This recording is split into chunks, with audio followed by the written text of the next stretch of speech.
Welcome to Koblenz Airport in Germany. This is the home of the recently formed Wings Flight Academy. Its unique hilltop location above the River Moselle makes it a beautiful place to fly. Our premium aircraft is the Diamond DA42. The composite airframe, modern aerodynamics and efficient turbo diesel engines make it a pleasure to fly.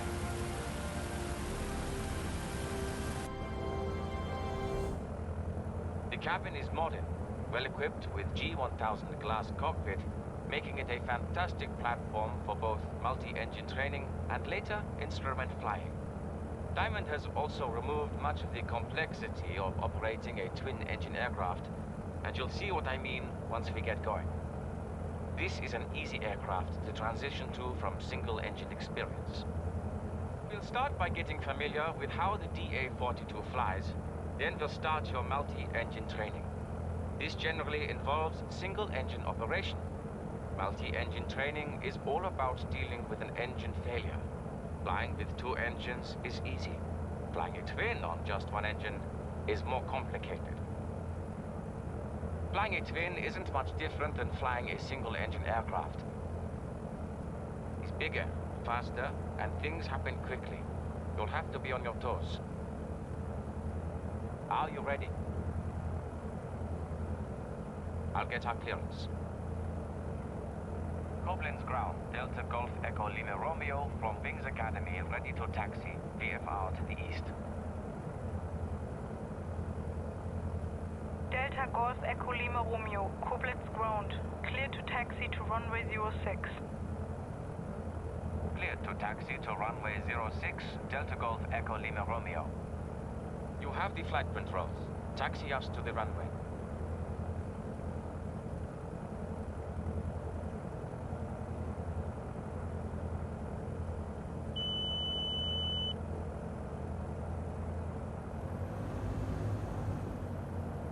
Give it some throttle and taxi to the runway whenever you're ready.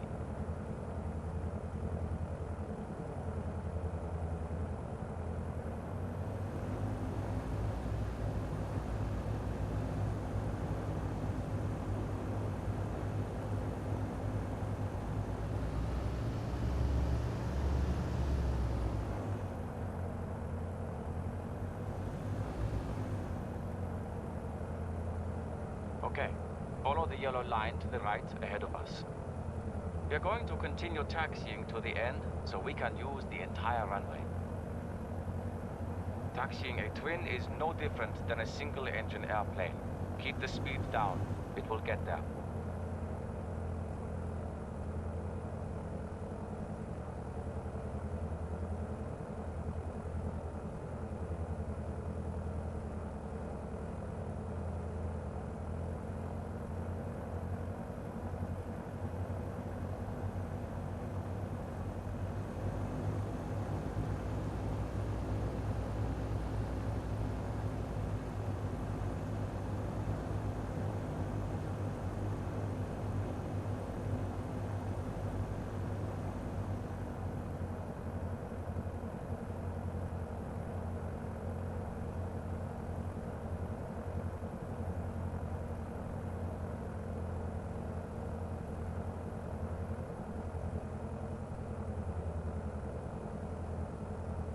Okay, stop here.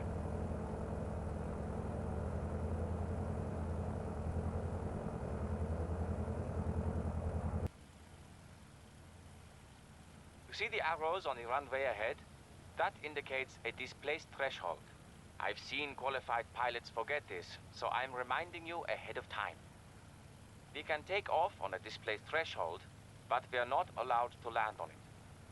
The displaced threshold isn't reinforced to take the repeated impact of landing aircraft like the runway is. Okay, the pre-takeoff checklist looks good. I'll call the tower. Koblenz Tower, Diamond Delta Golf Echo Lima Romeo is ready to go at runway 06. Delta Lima Romeo, cleared for takeoff. East departure approved. Cleared for takeoff, Delta Lima Romeo. Okay, go ahead and take off. This is all yours.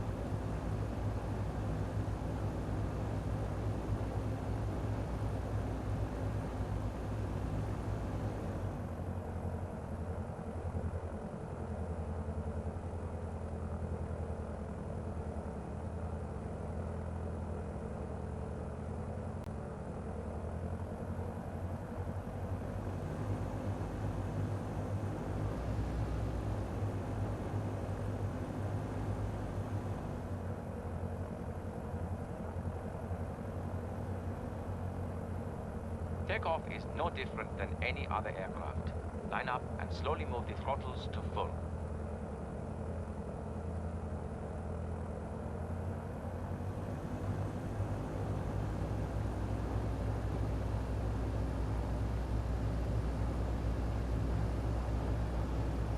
Full throttle.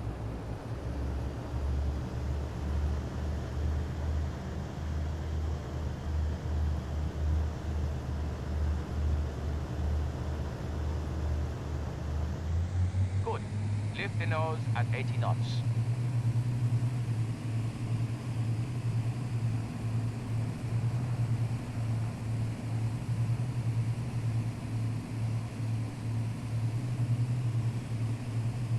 Okay, gear up. Pitch climb at 90 knots. You're fast. Raise the nose and slow to 90 knots.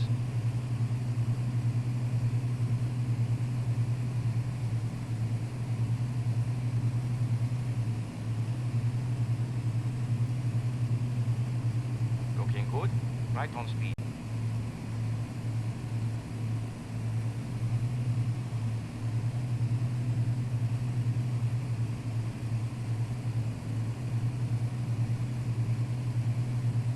Let's continue climbing to 4,000 feet and give me a turn to 090.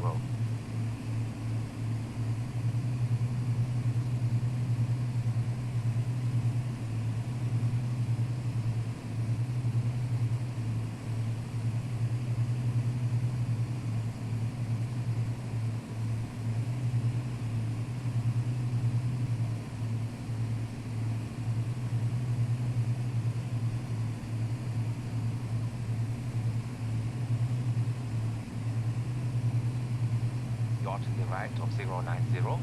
Turn left, please.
Comes 4,000 feet. Level off at 4,000 and maintain a heading of 090. Leave the throttle at 92% and let the aircraft accelerate to 150 knots.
Pretty fast, yes? Best thing about flying a twin is still... Okay, I failed the left engine. Just keep it steady. The good engine is pulling on the right, while the bad one is adding drag on the left. We need to zero out the yaw motion so we're no longer pulling to the right. The first thing you want to add is enough rudder to keep us flying straight. In this case, use a lot of right rudder. The slip indicator, or ball, is at the top of the primary flight display, in the small bar under the up arrow. Try to keep the ball just on the right side toward the good engine. Also notice the aircraft wants to roll into the dead engine, so bank into the good one to compensate. It's also very important to maintain airspeed on one engine. If you get slower than 76 knots, or our minimum controllable airspeed, you cannot maintain directional control with the rudder. It is vital to keep this in mind, because with one engine you have less rudder authority.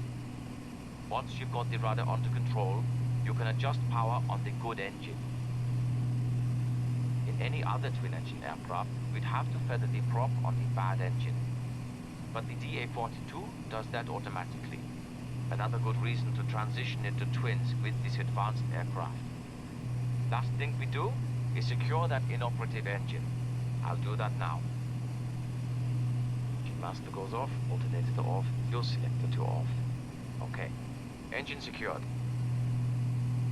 Okay, let me see that you can fly straight and level on one engine.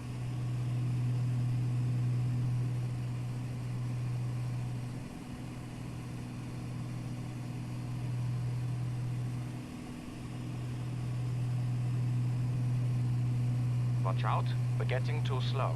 We need to stay faster than our minimum controllable airspeed of 76 knots.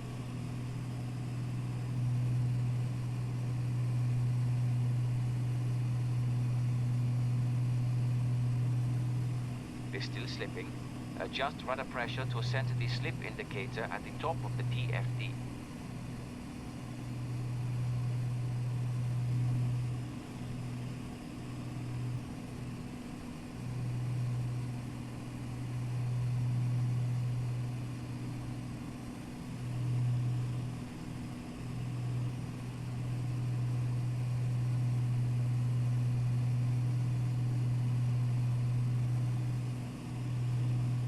Right, of course.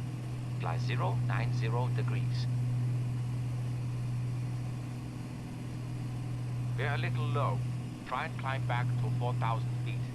Climb at 85 knots, which is best climb speed when we're on single engine.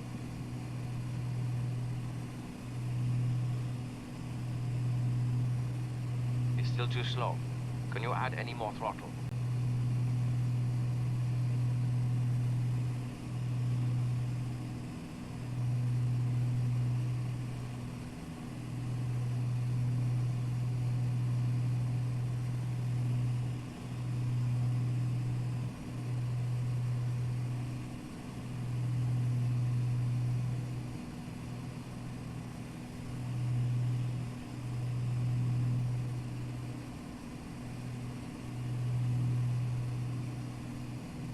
You might have to push a little harder on the rudder to maintain directional control.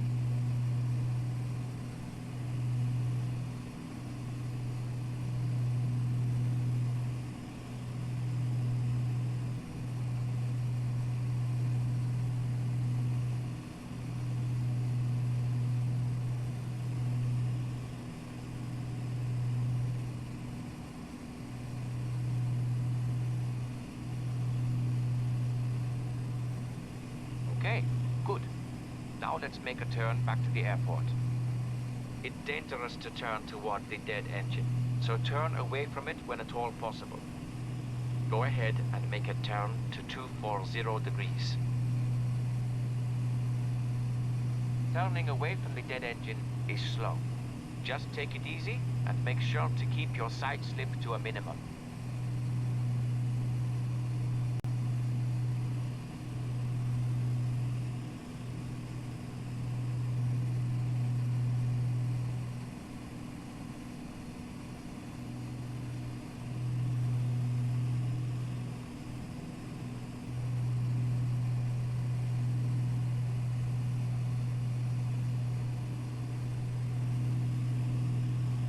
Okay, great. You're doing well so far.